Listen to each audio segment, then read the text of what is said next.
दलहा पहाड़ ऊपर केरा झरिया बाबा बैठक लगाए, पत्थरा के जत खाम गड़ा के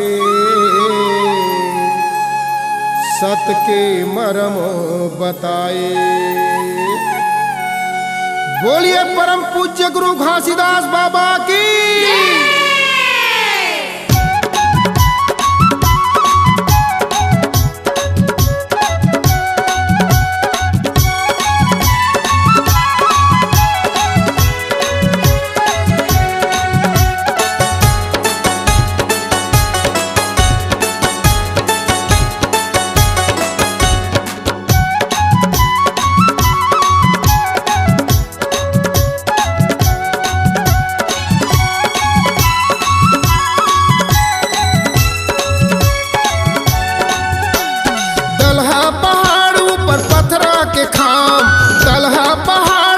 पत्थरा के खाम कोरी कटघारी ला दे के पैगाम, बाबा हरौटी लगाए रही सा, सत्य की महिमा दिखाए रही सा।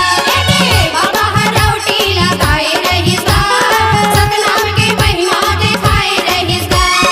दलहा पहाड़ ऊपर पत्थरा के खाम, दलहा पहाड़ ऊपर पत्थरा के खाम कोरी कटघारी ला दे के पैगाम,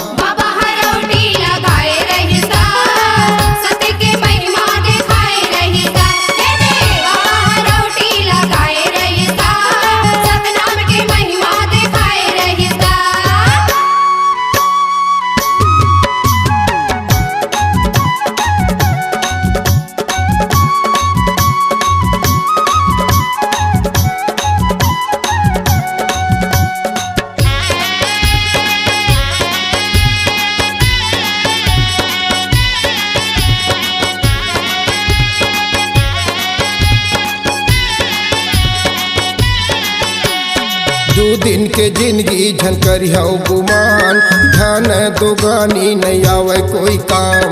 बड़ मुश्किल माँ मानुष तन मिले, अपन बर जीते सब दूसर बर जिले।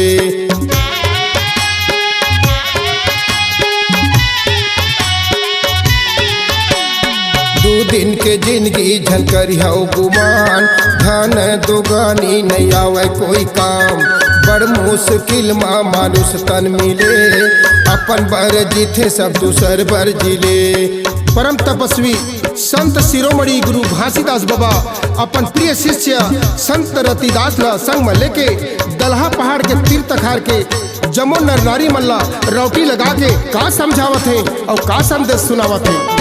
दो दिन के जिंदगी झनकर हो गुमान, धन दुगानी नहीं आवे कोई काम। बड़ मुश्किल माँ मानुष तन मिले, अपन बर जीते सब दूसर बर जिले। दलहा पहाड़ ऊपर पत्थरा के खाम, दलहा पहाड़ ऊपर पत्थरा के खाम पचरी पीपर सत्ती ला दे के पैगाम, बाबा हरौटी लगाए रही सा, सत्य की महिमा दिखाए रही सा। बाबा हरौटी लगाए रही सा, सतनाम की महिमा दिखाए रही सा। दलहा पहाड़ ऊपर पत्थरा के खाम, दलहा पहाड़ ऊपर पत्थरा के खाम कोरी कटघारी ला दे के पैगाम, बाबा हरौटी लगाए रही सा, सत्य की महिमा दिखाए रही सा। बाबा हरौटी लगाए रही सा, सतनाम की महिमा दिखाए रही सा।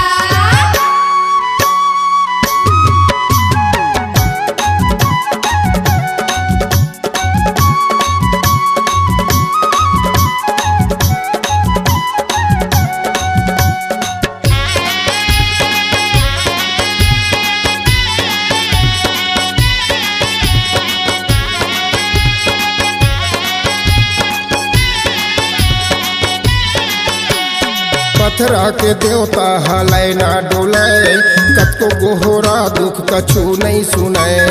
दिन दुखिया के सेवा भाव है पूजा, और नहीं ये जग माँ कोई कर ले दूजा।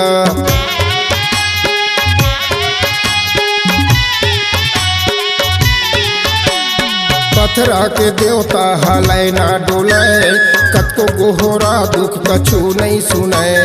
दिन दुखिया के सेवा भाव है पूजा, और नहीं ये जग माँ कोई कर ले दूजा। सतनाम के अलग जगाने वाले संत शिरोमणि गुरु घासीदास बाबा अंधियारी में भटकर ये मानव समाज ला का ज्ञान के पाठ पढ़ावत हैं और ये ऊंच नीच के व्यवस्था ला कैसे मिटावत हैं। पथरा के देवता हलय ना डोले, कतको गोहरा दुख कछु नहीं सुने। दिन दुखिया के सेवा भाव है पूजा, और नहीं ये जग माँ कोई कर ले दूजा। कलहा पहाड़ ऊपर पथरा के खाम, कलहा पहाड़ ऊपर पथरा के खाम, सागर सोना दूल्हा ला दे के पैगाम। बाबा हरौटी लगाए रहिसा, सत्य के महिमा दिखाए रहिसा। बाबा हरौटी लगाए रहिसा, सतनाम के महिमा दिखाए रहिसा। कलहा पहाड़ ऊपर पथरा के खाम, कलहा पहाड़ ऊपर पथरा के खाम, ओड़ी कटघारी ला दे के पैगाम। बाबा हरौटी लगाए रहिसा, सत्य के महिमा दिखाए रहिसा। बाबा हरौटी लगाए रहिसा, सतनाम के महिमा दिखाए रहिसा।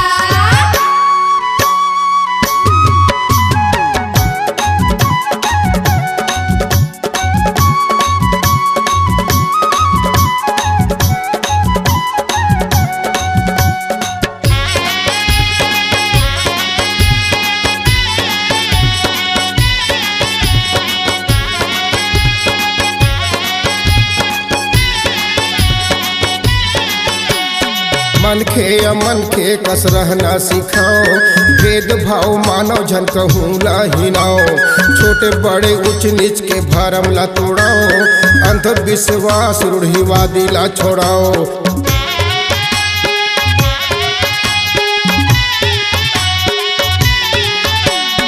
मन खे अमन के कस रहना सिखाओ, भेदभाव मानव झन कहूँ ला हिनाओ। छोटे बड़े ऊंच नीच के भरम ला तोड़ाओ, अंधविश्वास रूढ़िवादी ला छोड़ाओ। विषमता के खाई ला पाट के सुमता के पाठ पढ़ाने वाले परम पूज्य गुरु घासीदास बाबा मनखे के मुदाए आँखी ला ज्ञान की चाबी ले कैसे खोलत हैं। हे मानव समाज थोड़ा ध्यान लगा के सुनो। मन खे अमन के कस रहना सिखाओ, भेदभाव मानव झन कहूँ ला हिनाओ।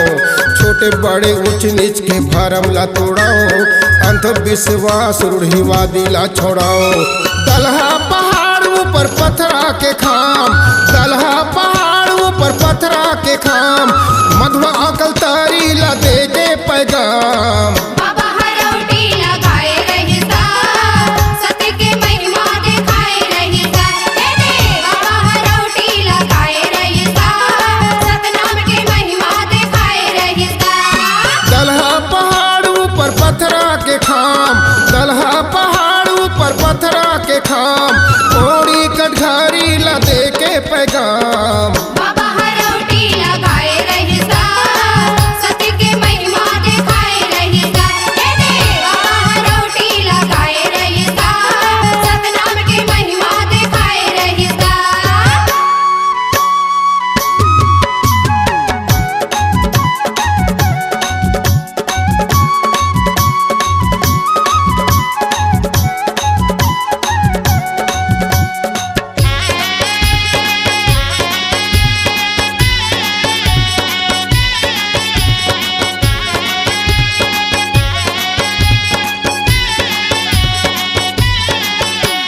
नशा पानी जुआ चितिले दूरिया रहो, सादा खान पान सादा जीवन ल जियाओ।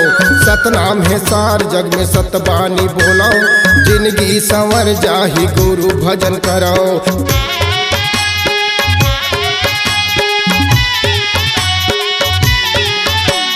नशा पानी जुआ चितिले दूरिया रहो, सादा खान पान सादा जीवन ल जियाओ। सतनाम है सार जग में सतबानी बोलाओ, जिंदगी संवर जाही गुरु भजन कराओ। सत्य के पंथ चलाने वाले गुरु ज्ञानी घासी बाबा ये डूबत मानव समाज ला ओकर उत्थान खातिर जिंदगी के जिए के तौर तरीका ला कैसे सिखावत हैं और कैसे समझावत है लेवाओ सुनो ता। नशा पानी जुआ चित्ती ले दूरिया रहो, सादा खान पान सादा जीवन न जियाओ। सतनाम है सार जग में सतबानी बोलो, जिंदगी संवर जाही गुरु भजन करो। दलहा पहाड़ ऊपर पत्थरा के खान